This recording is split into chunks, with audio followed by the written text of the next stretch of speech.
Bismillahirrahmanirrahim. Terima kasih. Assalamualaikum warahmatullahi wabarakatuh. Selamat pagi dan salam sejahtera. Yang terhormat Bapak Kepala Sekolah SMP Negeri 1 Purwoharjo, dan yang saya hormati Bapak Ibu Guru SMP Negeri 1 Purwoharjo. Puji syukur kehadirat Allah Subhanahu wa Ta'ala, kita bisa berkumpul dalam keadaan sehat walafiat. Bapak izin ya, sebetulnya ini praktek baik itu hanya minimal boleh dilihat oleh 5 orang, tapi ini banyak saya. Tapi nggak apa-apa ya, alhamdulillah diberi kesempatan yang luar biasa sehingga bisa berkumpul dengan Bapak Ibu Guru. Baiklah, untuk berbagi praktek baik supaya kita rileks, boleh ya Pak kita bernyanyi dulu tentang 7 jurus BK hebat.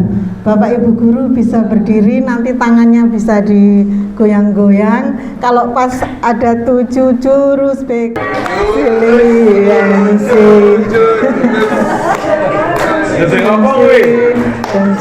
tepat, generasi hebat, luar biasa, terima kasih. Baik Bapak Ibu, untuk berbagi praktek baik, saya akan bercerita dulu izin ya Bapak, di Kabupaten untuk mengikuti fasilitator daerah yang diadakan di Surabaya. Alhamdulillah mendapat support dari Bapak Kepala Sekolah, terima kasih, juga dukungan dari Bapak Ibu Guru.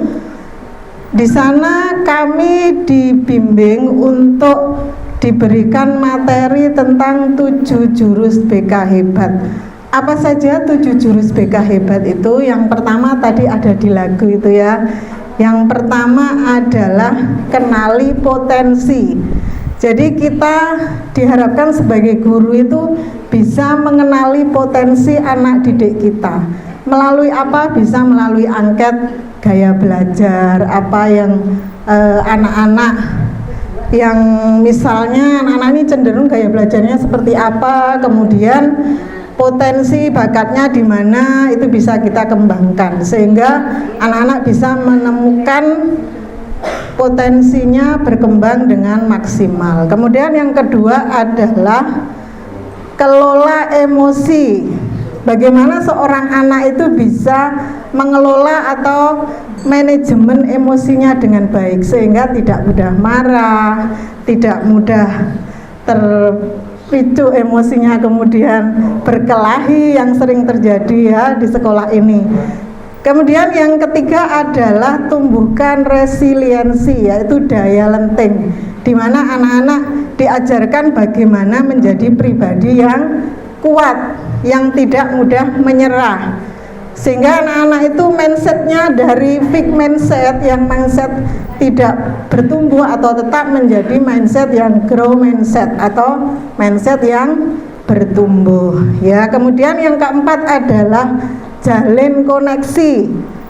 Jadi kita sebagai guru harus bisa memberikan hubungan baik dengan anak ya, dengan orang tua, sehingga bisa anak itu berkembang tumbuh di sini dengan baik. Kita bisa mendampinginya dengan baik. Kemudian yang berikutnya, jaga konsistensi. Jadi anak itu harus menjaga konsistensinya agar dia bisa berkembang dengan baik. Kemudian yang keenam, bangun kolaborasi. Di sini kita diharapkan dalam mendampingi siswa, kita harus membangun kolaborasi dengan orang tua, kemudian dengan kalau dibutuhkan misalnya referral kasus, misalnya bagi anak-anak yang membutuhkan penanganan secara lebih detail, misalnya anak-anak yang berkebutuhan khusus harus ke psikolog, lah itu nanti bisa berkolaborasi dengan psikolog ya. Kemudian yang terakhir adalah menata situasi, ya mohon maaf karena 7 yang dihafalkan. Jadi menata situasi, jadi bagaimana situasi sekolah ini menjadi sekolah yang kondusif, ramah anak, kemudian anak-anak bisa belajar dengan baik tanpa adanya bullying. Tapi sulit ya kalau tanpa adanya bullying, pasti tetap ada, tapi bagaimana kita cara mengatasinya, cara mendampingi baik korban maupun pelaku agar mereka bisa berkembang secara optimal, ya. Jadi bagi korbannya tidak ada trauma, kemudian bagi pelakunya tidak terus menjadi pelaku bullying, sehingga dia bisa menyadari bahwa bullying itu merugikan banyak orang, ya, merugikan teman-temannya. Kita juga diajari bagaimana kita menyampaikan 7 jurus BK hebat ini menggunakan metode ARKA. Yang pertama adalah A-nya itu aktivitas. Jadi ketika kita memberi jurus kelola emosi, kita memberi aktivitas dulu pada siswa. Misalnya menggambar emotikon, hari ini bagaimana perasaannya, sedih atau bahagia. Kemudian ditempelkan di papan. Setelah itu R-nya refleksi. Saya rasa itu dulu, mungkin ada hal yang perlu di-sharingkan, monggo. Iya. Terima kasih. Tadi sudah disampaikan paparan tentang kelola emosi, mengelola emosi, baik anak ataupun mungkin guru juga punya emosi. Akhir-akhir ini, mengapa anak-anak ini kan berarti dari, kalau kita lihat kacamata kasar ya, misalnya ini anak-anak ini tidak terkendali emosionalnya. Mengapa? Dibuktikan dengan adanya perilaku yang sudah amati bahwa kita perlu istilahnya pendekatan kepada anak-anak agar emosi yang mereka miliki itu tidak tersalur. Nah, oleh karena itu bagaimana cara mengatasi tersebut? Terima kasih. Terima kasih, tepuk tangan untuk Pak Boy. Belum dijawab, tepuk tangan ya Pak. Baik, terima kasih. Saya akan mencoba menjawab kenapa anak-anak di usia mereka itu cenderung emosinya meledak-ledak, kan seperti itu ya Pak ya. Itu memang dalam teori Sigmund Freud mengatakan bahwa anak-anak di usia remaja itu memang fasenya adalah pencarian jati diri, yaitu mencari self konsep, siapa saya, who am I. Jadi di situ dalam rangka pencarian jati diri itu anak-anak sering melakukan istilahnya trial and error, jadi mencoba-coba dan salah. Nah, itu sudah ada di dalam teori bahwa masa remaja itu adalah memang masa yang belum bisa mengontrol diri dengan baik. Nah, tugas kita sebagai guru adalah melakukan pendampingan. Di sekolah ini memang akhir-akhir ini banyak sekali perkelahian, bullying, dan lain-lain. Nah, itu memang tidak lepas dari perilaku anak-anak yang kurang bisa mempunyai kontrol diri yang baik. Nah, bagaimana caranya? Saya sebagai guru BK di sini, ketika anak-anak melakukan bullying, terutama bullying fisik, saya akan selalu bekerja sama dengan orang tua. Bagaimana mereka di rumah, pola asuhnya bagaimana, kemudian kesehariannya bagaimana. Dan ketika sudah saya telusuri rata-rata ngapunten anak-anak yang berperilaku kurang baik itu rata-rata memang dari keluarga yang ngapunten ya, mungkin dari kurang perhatian dari orang tua, itu ada salah satu faktornya. Kemudian yang kedua, ada juga kadang orang tua yang terlalu memanjakan anak juga bisa. Jadi anak menjadi pribadi yang egois, menang sendiri. tidak tahu bagaimana berperilaku yang baik, bertanggung jawab terhadap dirinya. Jadi di sini untuk mengatasi hal seperti itu perlu dilakukan sejenis konseling kelompok. Jadi mengumpulkan anak-anak yang berkepribadian kurang baik tersebut, kemudian diberi pembinaan, bisa dari kepolisian, bisa dari guru BK, bapak kepala sekolah. Jadi nanti bekerja sama supaya mereka ada efek jerahnya. Langkah itu Pak Boy mungkin yang bisa diambil. Tepuk tangan untuk kita semua.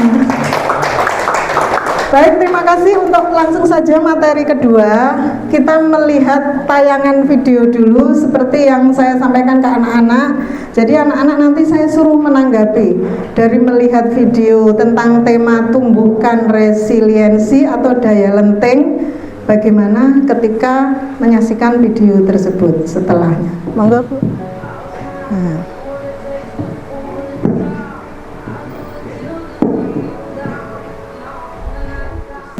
Sudah bisa dilihat ya.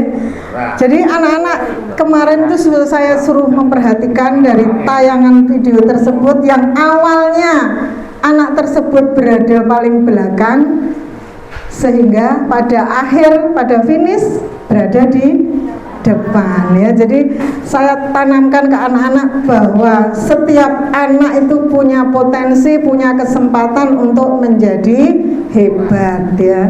Jadi itu. Nah, kemarin setelah melihat video itu untuk refleksinya anak-anak antusias sekali bahwa mengatakan kita sebagai pelajar harus selalu semangat Bu ketika menghadapi kegagalan. Jadi tidak boleh mudah putus asa. Jadi isinya untuk konsepsional langsung Bu. Nah, untuk resiliensi ini adalah bisa disebut dengan daya lenting, yaitu kemampuan remaja untuk bertahan dan bangkit dari situasi yang sulit. Jadi bagaimana kita mendampingi putra-putri kita ketika mereka di masa-masa yang sulit, mungkin down, permasalahan keluarga, permasalahan teman. Kita harus bisa membangkitkan anak didik kita agar mereka tetap semangat, tidak sampai ya down, tidak sampai prestasinya turun. Nah, bagaimana cara kita tahu anak-anak tersebut mengalami down atau mengalami mental yang perlu kita dampingi, mentalnya yang karena kurang sehat tadi karena banyak permasalahan. Terakhir ini pada aplikasi. Nah, anak-anak saya suruh mengerjakan assessment lagi. Ada beberapa pertanyaan yang saya sampaikan. Contohnya bagaimana ketika menghadapi kegagalan, apa yang dilakukan. Dan luar biasa, anak-anak itu pintar sekali menjawab ya, tapi prakteknya mungkin yang kurang. Nah, makanya di situ tugas kita untuk mendampingi anak-anak, bagaimana supaya anak-anak itu bisa selalu punya pola pikir yang bertumbuh tadi ya. Jadi tugas kita jangan maksud saya jangan mengatakan tugas kita sebagai guru berat ya. Tidak, kita harus mengatakan bahwa itu sudah kewajiban kita mendampingi anak-anak supaya anak-anak nanti menjadi pribadi yang luar biasa ya. Terima kasih, saya rasa hanya itu Pak yang bisa saya sampaikan, berbagi praktek baiknya. Kurang lebihnya mohon maaf. Wabillahi taufik wal hidayah. Wassalamualaikum warahmatullahi wabarakatuh.